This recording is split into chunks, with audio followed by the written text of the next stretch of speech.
So I'm just gonna do a semi-long video. So how I'm gonna structure this is the first half of this video is gonna be me talking about SF6 World Tour, what I have loaded up right now.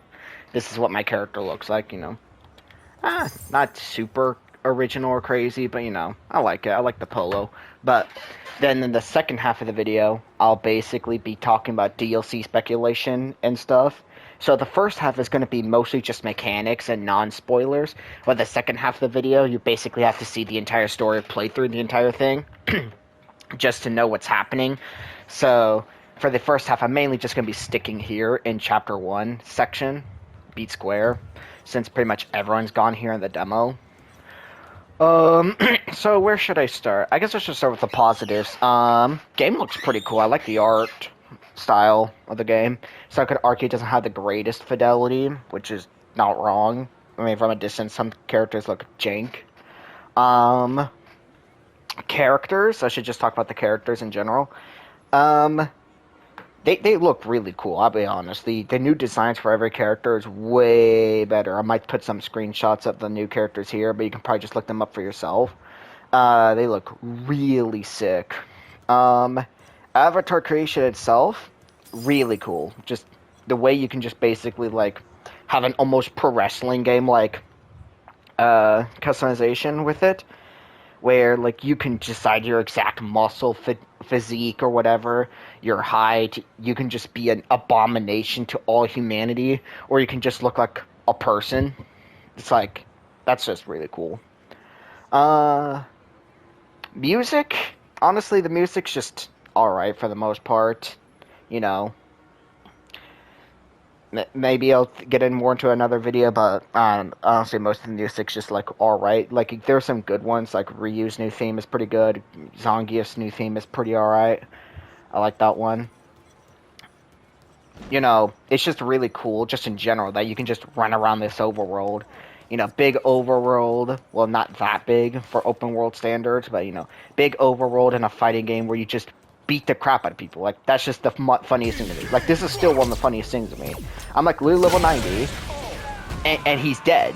I punched him once because I'm level 90 fighting like a level 2 person. Like, to me, that's just one of the funniest things ever. Just beating up all the locals for no reason, really. Like, you just challenge them to a fist fight. Everyone's okay with it, and then they just die. They're just dead. And what's comical about it is, like, it doesn't matter how you beat them up. They just get up. Like, she's fine. Everyone's fine when you beat them up. That's just funny to me.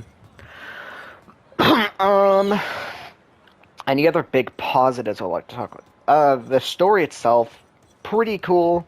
I won't really spoil it because this is a non-spoiler section. I mainly talk about the mechanics and general gameplay aspect. Fast travel is pretty cool.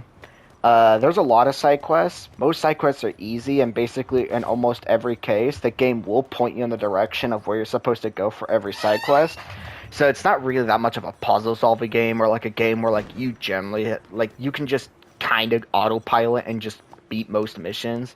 I know why they made it pretty easy. It's because it's I'm pretty sure this is the first RPG like game Capcom's made in a hot minute, and especially since it's a fighting game, they thought that the fighting game crowd that they're generally trying to please won't be super into complex RPG elements, or I should say vague RPG stuff, or like stuff you just have to find. But maybe that's just more of a thing in modern games where you just have a bunch of markers and you just follow it rather than having to find everything yourself. I'm not sure.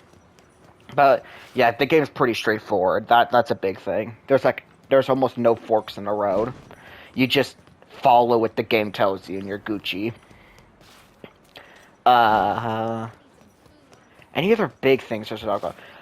I should get into actual mechanics. So this is of course an RPG, and I basically did everything you could do in the game. The only things I haven't done is grind to level 100. So the max level here is level 100.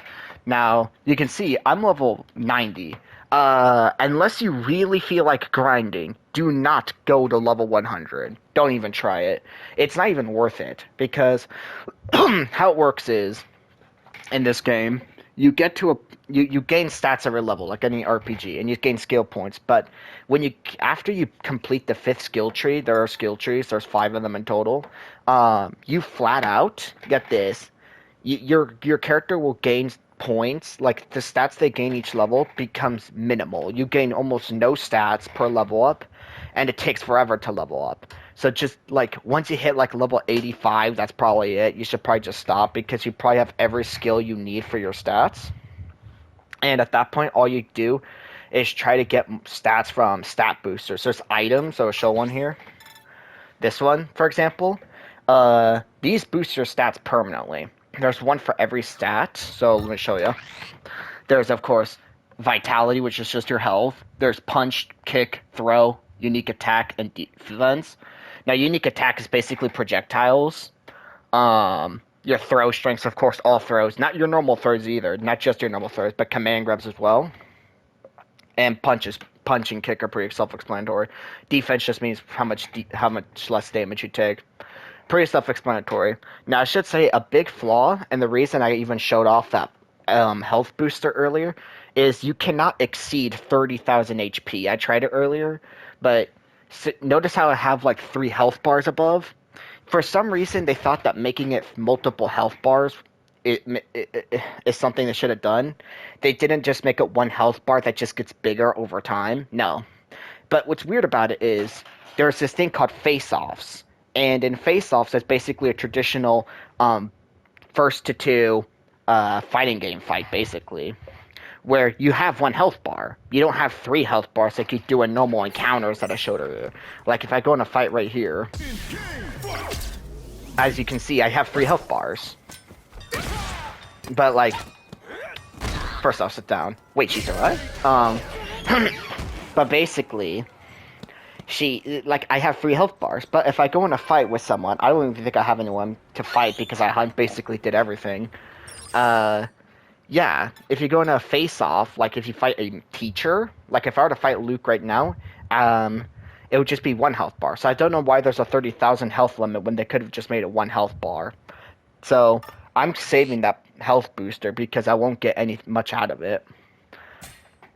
A huge flaw, I should say, is I can show this. So this move I have right here is called Turbulov. Let's go with that. This thing is quarter circle forward kick. But notice how I can equip Sandblast. But if let's say I don't want somersault kick anymore. Oh wait, I can't equip Sandblast, even though they're different inputs, because Turbulov is quarter circle forward kick and Sandblast is quarter circle forward punch. You can't equip both of those on the same moveset, even though they're different inputs. If I were to assume why, is that they designed the game with modern controls in mind. And what modern controls is, basically you have 1 button special, so you don't have to do these motion inputs I'm showing. You still have to do charge inputs, for example, but all these motion inputs, no, you don't have to do those in modern controls. But because of that, you can't really have overlapping controls in modern controls.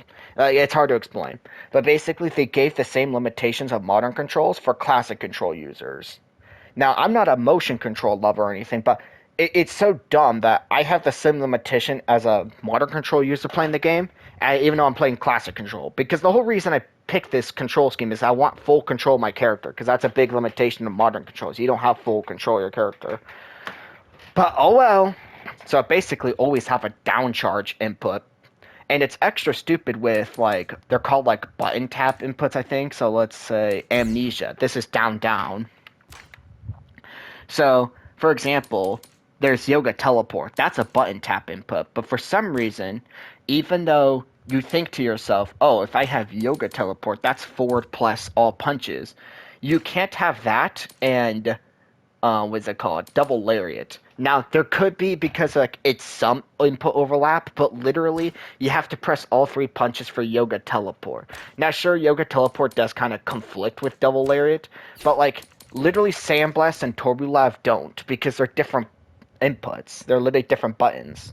But what's weird is, for super arts, see how I have double quarter circle forward on my level 1 super? Well, I can literally equip a double quarter circle forward. Let me see, is there a double quarter circle forward punch? Yeah, Carnival Festival. I can equip both of these. The reason is because this is not true in any other mode in the game. For a level 1, you must use a light button. For level 2, you must start with a medium button.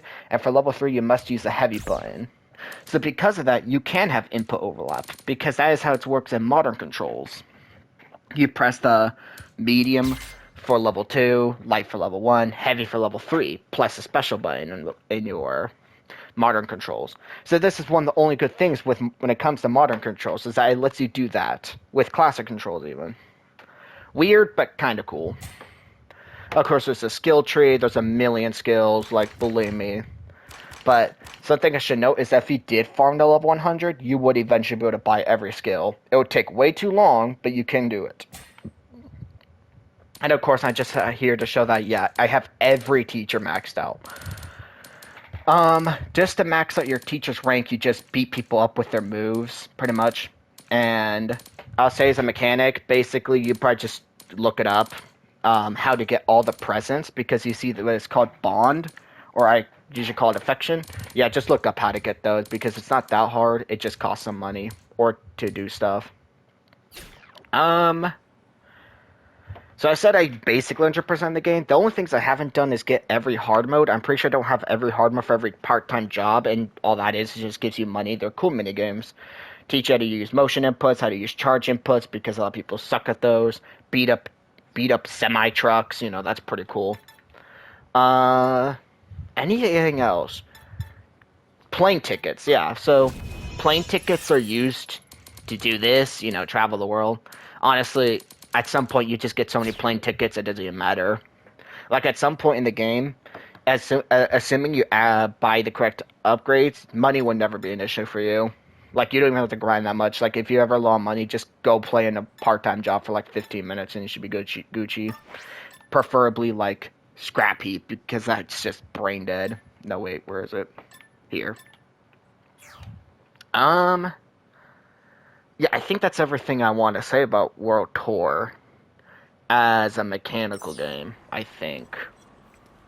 I guess I could say a flaw is that there's basically only one best set of gear at the end of the game. There's literally only one best set of gear, because it's accessories, which give you cool abilities, but in terms of gear, yeah, there's only like one best set, and there's almost no gear or accessories that increases your projectile strength, I'm just going to call it, or your throw strength. There's things that boost your defense, punch, and kick, but not much else, which is unfortunate, if you ask me. Yeah, no, see, I'm done with that. Yeah, that's pretty much all I want to say about World Tour as of this video. If anything, extra thoughts, I'll probably just put in the comment section or the description. Okay, I did forget something, so I'm just going to record this right here. There's an accessory system in World Tour. So you saw earlier how I had 3 accessories equipped. I'm just going to say this. You're basically forced to wear accessories, because basically how it works is you choose a piece of equipment on your stats, but then you also choose a piece of equipment on your visual customization, which is why my character looks the way he is without compromising stats. But when it comes to accessories, you're basically forced to wear accessories, because if you have no accessory equipped in the visual customizer, you're basically forced to wear whatever you're actually equipped with on your stat screen. It's kind of dumb, because I didn't even want the wings or the chains, but I just put them on because it made my character look cool. And as for why there's not a third accessory, I put on socks, but since I'm wearing shoes, it doesn't really matter. Yeah. So that's just the last thing I'm going to complain about before I just switch back to the spoiler section that we're about to talk about. I don't know. Yeah. Great game, though. I'll give it like an 8 out of 10 for the most part. Now, basically, we're in spoiler territory. We're going to be in spoiler territory. I'm just saying it multiple times just so that I can easily edit it around it. I'm just going to talk about speculation and stuff while just beating up randos. So this is full territory. So at the end of the game, Bosch, you know, your rival, he gets beaten. He gets turned into a psycho monster and fucking, like, dies, you know. Yeah, we're starting off heavy. So, what I think about it is, So if Bosch is dead, honestly, I don't think they're done with the character. That's the big thing. There's no way they're just gonna leave that character alone. Like, he was so hyped up. He has 2 full costumes. He literally has a semi-unique power now, and like, I just don't think they're just gonna drop the character. I think he might be a season 2 character because we have the full set of season 1. Season 1 DLC shown off. You know, Rashid, Aki, Ed, and Akuma. You know, I'm super hyped for him. But it's like, there's just no shot they're dropping Bosch. So I think what they're gonna do is they're gonna bring him back somehow, because you can revive people in Street Fighter. People don't just die forever. It doesn't matter.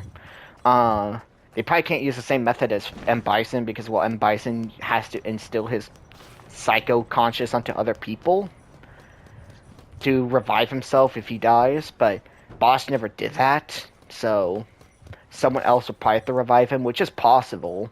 It costs, like, I think, like, Urian once said it costs, like, millions or billions to revive someone without, like, psycho power or anything. But it's crazy about Bosch, because it's like, he has Luke's moveset. The game says he has Luke's moveset, but he still only knows Flash Knuckle and Rising Upper, because, well, that's the only 2 moves he learned at the beginning of the game. And his level 1 super is just custom made by him, which is really cool. I like that attention to detail. That he doesn't really know any moves, because he was only in the training course for, like, literally 1 chapter. As for the overall story, it's a good story, I think, a decent story, but the thing about it is you literally just freaking... It's so unsatisfying. You literally just beat the final boss, the credits roll, some sad stuff happens, and it's like, literally, the game just says what is strength, and you just have to keep finding that answer, and there's no true ending. No real ending. And I'm assuming they're doing that is because this is also true in arcade modes.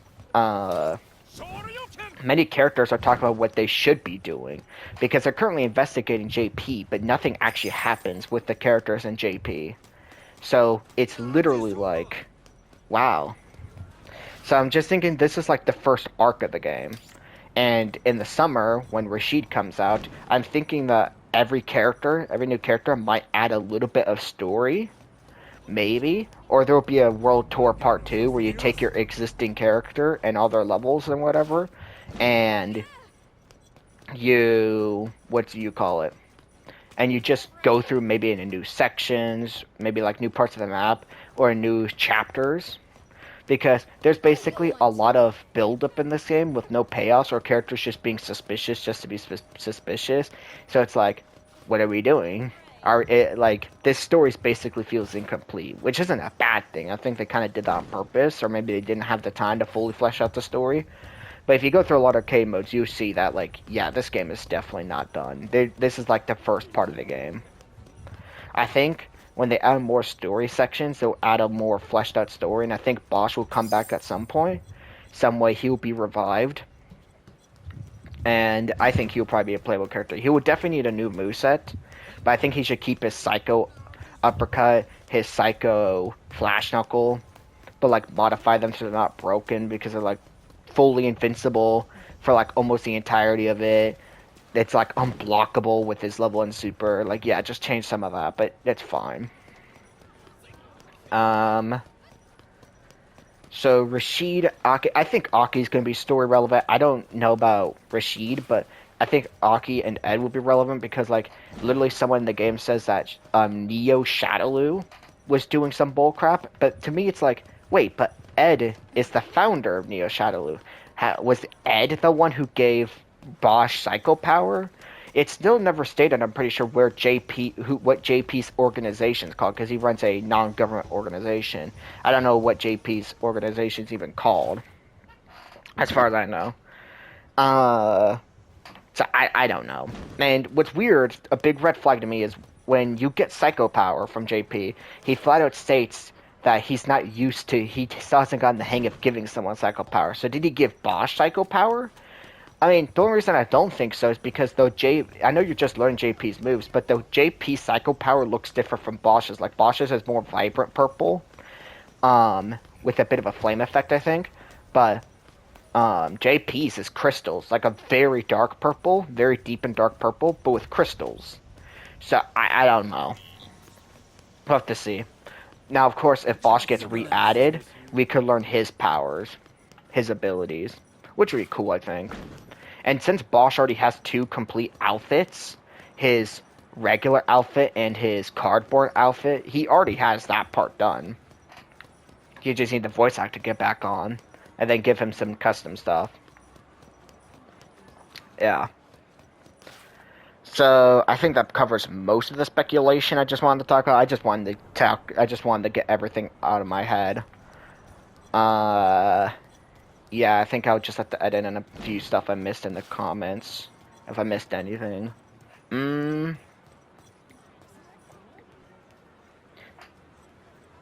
Yeah, I think that's it. So, Akuma, please. I want Akuma now, please. I want Shin Akuma. He has white hair. Shin Akuma. Come on. Come on. Come on.